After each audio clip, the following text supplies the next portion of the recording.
Hello, and welcome to today's presentation on refractory periods, absolute refractory periods and relative refractory periods, and also effective refractory periods and functional refractory periods. Are they different? If so, what is the difference? And why don't we hear more about effective and functional refractory periods? I'm Dr. Jerry Jones. I'm the CEO and Chief Instructor at Medicus of Houston in Houston, Texas. I also teach my classes in London, United Kingdom. I have no disclosures. Okay, we're going to begin with the absolute refractory period. Now, this is something that I think most of you are familiar with. You know that there is no possibility of a depolarization occurring during the absolute refractory period. All sodium channels are closed. And this is a protective mechanism by the heart to prevent the heart from falling prey to a very, very, very rapid tachycardia. Let's take a look at a QRS complex and its repolarization. Now, while we know exactly where the absolute refractory period begins, we're not too sure where it ends. We know that it begins at the onset of the QRS complex, or the onset of the action potential. In this case, it's the beginning of this R wave, but it could be a Q wave or a QS wave. It just depends on which is the first deflection of the QRS complex. Now, we know exactly where it begins. It begins right there, but where it ends is not so certain. We feel it's somewhere around the middle. Sometimes people say the slight downslope of the T wave, but we don't know for sure. We can accurately pinpoint the onset of the absolute refractory period on any ECG, but we really can't pinpoint its end. We think of the absolute refractory period in terms of duration. Here we see it's measured in milliseconds. In actuality, the heart sees it a bit differently. The heart sees it in terms of voltage. Now, by minus 60 millivolts, if an action potential hasn't occurred by then, it's not going to, because all the sodium channels will have been opened and then closed. Now, if we go on around this action potential, we finish off phase 0, then phase 1, phase 2. We come down to phase 3. You see the horizontal line intersecting phase 3 in the downslope of that action potential. That represents about the middle of the T wave. Phase 3 represents the T wave. It doesn't look like one, I know, but it does represent the T wave. And so this is intersecting the T wave at about its middle, and that's what we normally consider to be the end of the absolute refractory period. But we don't know that for sure.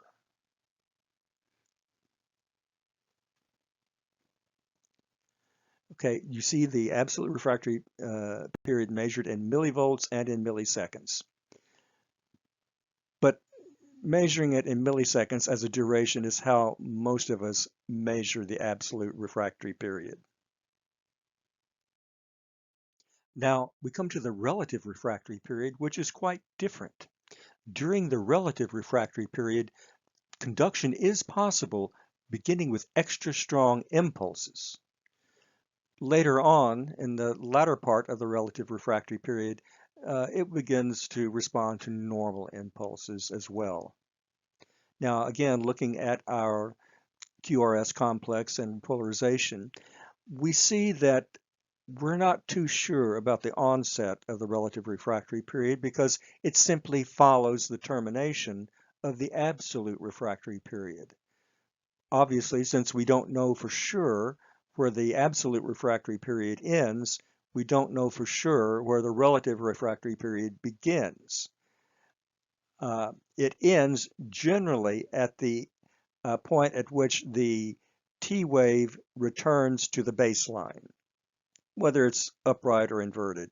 the relative refractory period ends at the point where the T wave returns to the baseline. And that point sometimes is not very clear either. But the thing we know about the relative refractory period is that conduction can occur during the relative refractory period.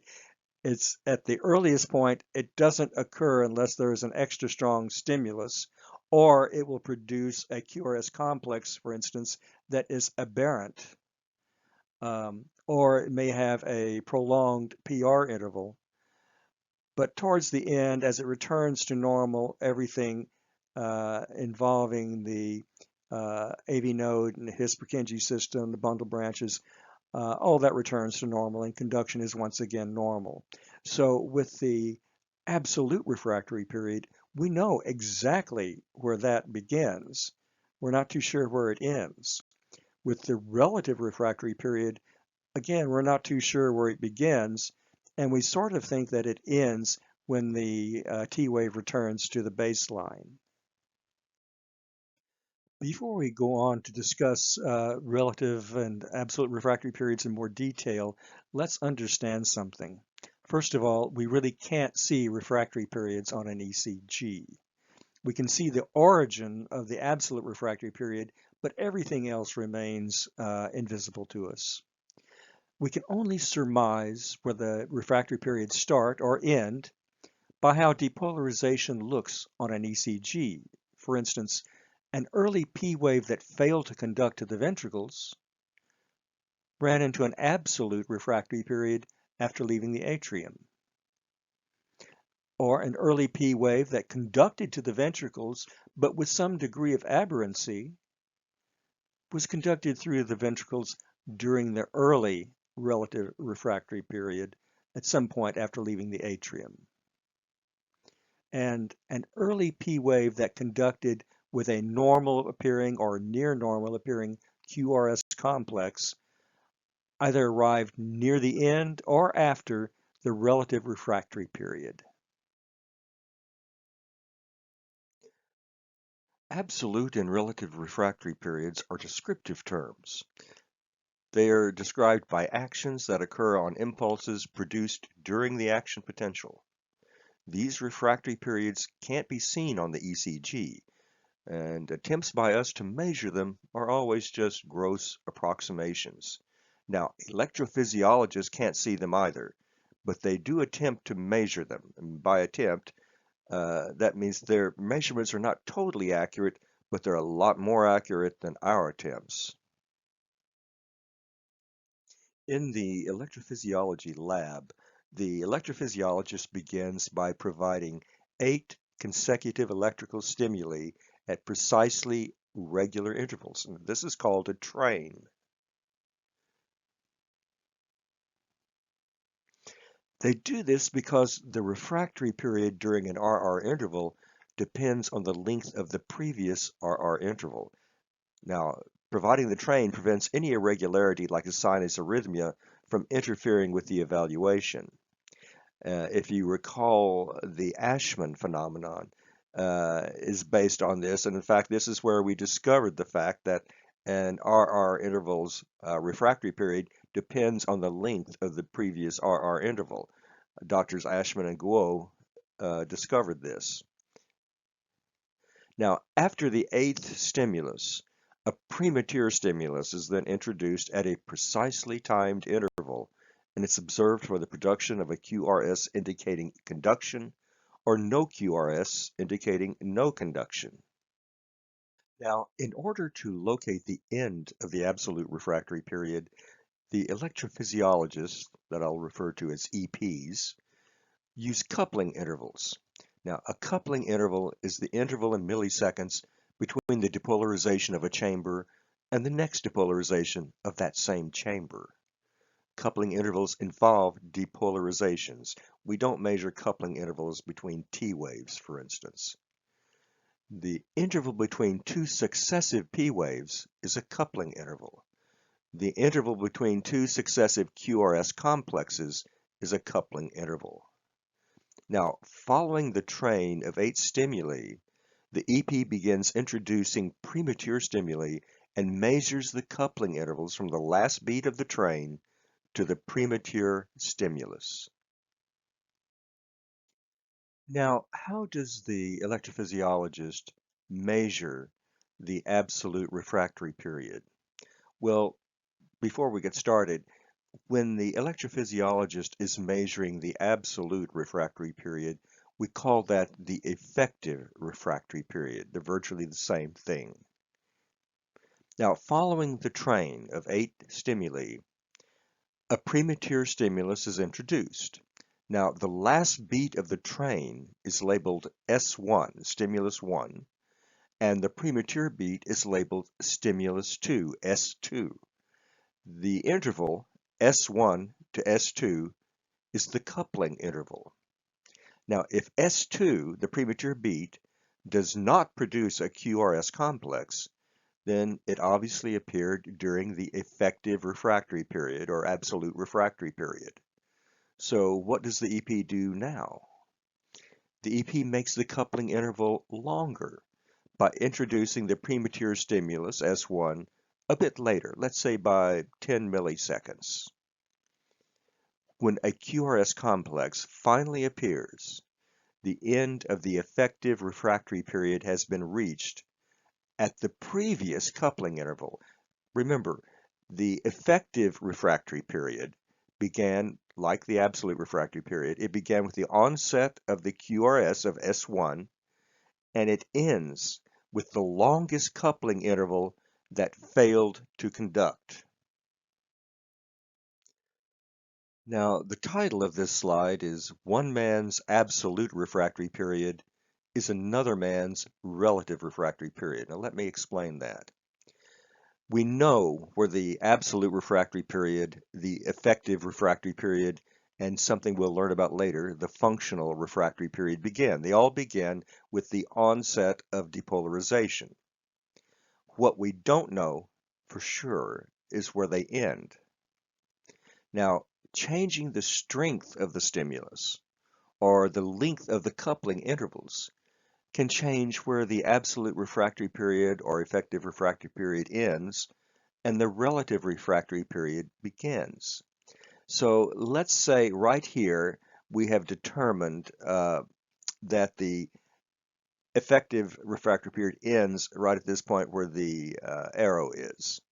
And by surmising the onset of the relative refractory period, this would be approximately the onset of the relative refractory period following the absolute refractory period. But let's say we use a stronger stimulus than what we were using. And what happens then is that we find the end of the absolute refractory period or the beginning of the relative refractory period is a little bit further into what we thought was the absolute refractory period. But by increasing the stimulus, we find out that, yeah, we can produce a QRS complex here. So this is really, we're in the relative refractory period. But we discover this by increasing the stimulus. But let's say we decrease the stimulus. We make it weaker. Well, we weaken it to the extent that it has to go further into the real relative refractory period before it produces a QRS complex.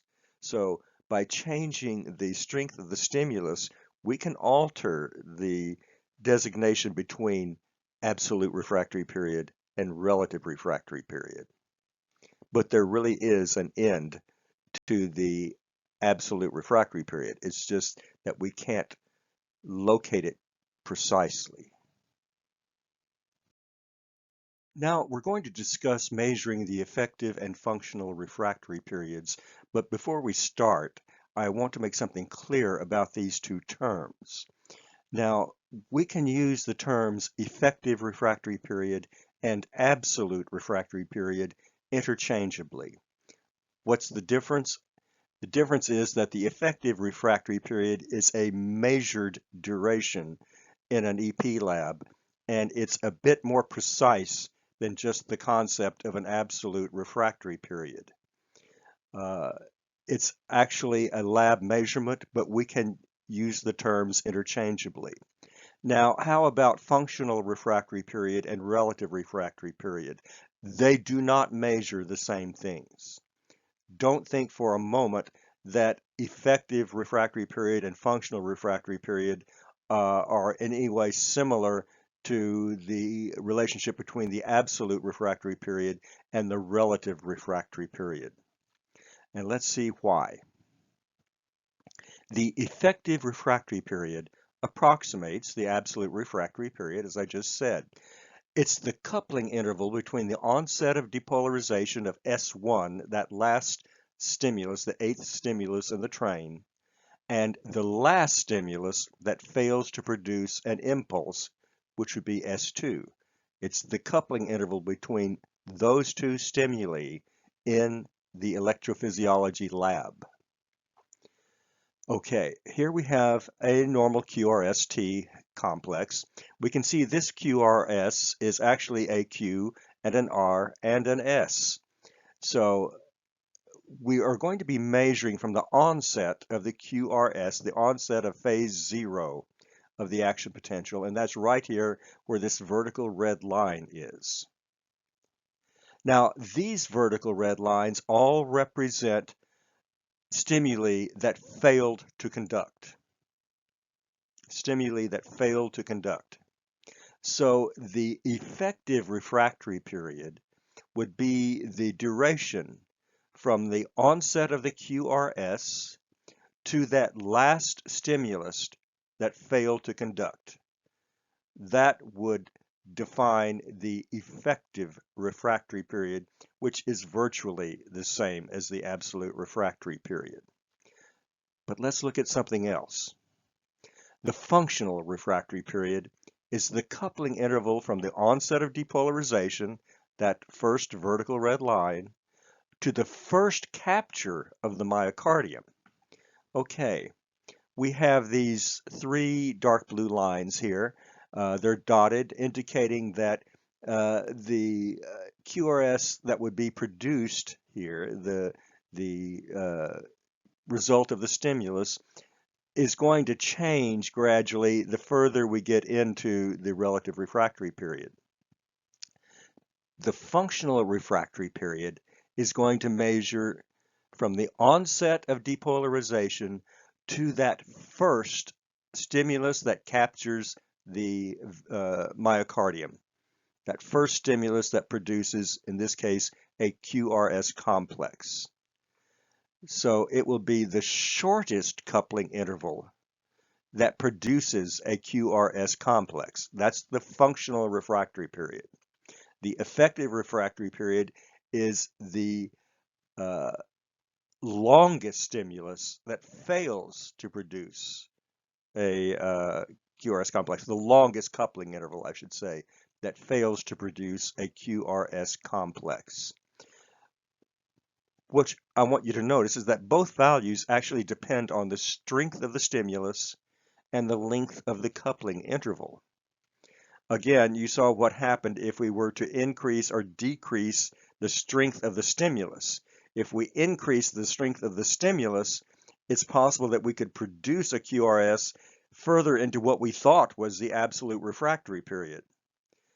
If we weaken the stimulus, we would actually be going well into the true relative refractory period before we could produce a QRS complex, before we could capture the ventricles.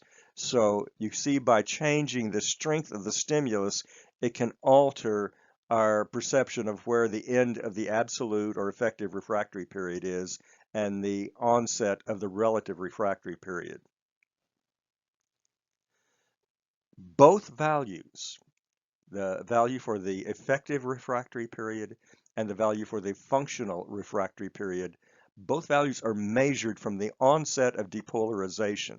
What I want you to see here is that the functional refractory period in no way approximates the relative refractory period. The functional refractory period is that duration from the onset of the QRS to the beginning of the relative refractory period. What we think of as the relative refractory period would begin at that point and extend forward. So the functional refractory period does not in any way approximate the duration of the relative refractory period. It just notes where the relative refractory period begins. We don't really look to see where the relative refractory period ends because we're going to have capture, we're going to have depolarization of the ventricular myocardium from that point on. So there's no reason to try to figure out where the relative refractory period ends. Now, let me go back over some of this because I don't want you getting confused here. While the absolute refractory period is approximately the same as the effective refractory period, the relative refractory period is not at all the same as the functional refractory period. The relative refractory period begins at the end of the absolute refractory period. The functional refractory period ends at the beginning of the relative refractory period. So both the effective refractory period and the functional refractory period begin with the onset of ventricular depolarization, with the onset of the QRS complex. As many of you already know, I teach courses in advanced electrocardiography, and I'm inviting you to come join us in one of our master classes. These are live 4-day courses in advanced ECG topics. They are not review courses. You will be learning new advanced information about electrocardiography. The classes are small and limited to a maximum of just 20 participants. They're casual, informal, and you can ask questions at any time. You do not have to wait until the end of a presentation to simply ask a question. There are up to 14 hours of active in-class participation by everyone. I'm a firm believer in learning by doing. And there are AMA-PRA Category 1 credits available for those completing the course. So I do invite you to come join us.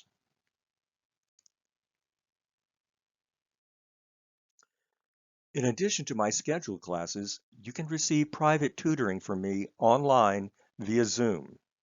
To learn more, visit our website at medicusofhouston.com. Or you can contact me via email at jwjmd@medicusofhouston.com. And feel free to join my new group on LinkedIn, ECG Nerds, and subscribe to my new YouTube channel at Medicus of Houston 7184. I want to thank you for your time and attention, and I hope I see you in one of my master classes very soon. Thank you again.